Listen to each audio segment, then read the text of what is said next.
Alam niyo ba na ang buhay pananampalataya natin ay patterned after what Jesus said? At ito yung cycle ng disappearances and reappearances.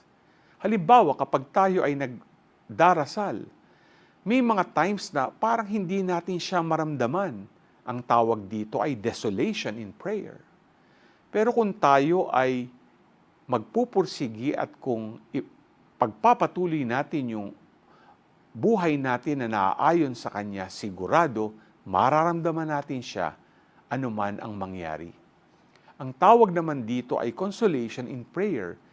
Itong dalawang ito ay parte ng buhay pananampalataya. And they are meant to make us constantly grow in faith and trust. Kaya after a while, yung pananampalataya natin kay Jesus ay lumalakas.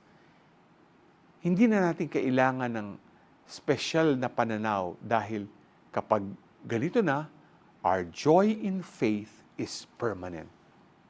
G ka ba?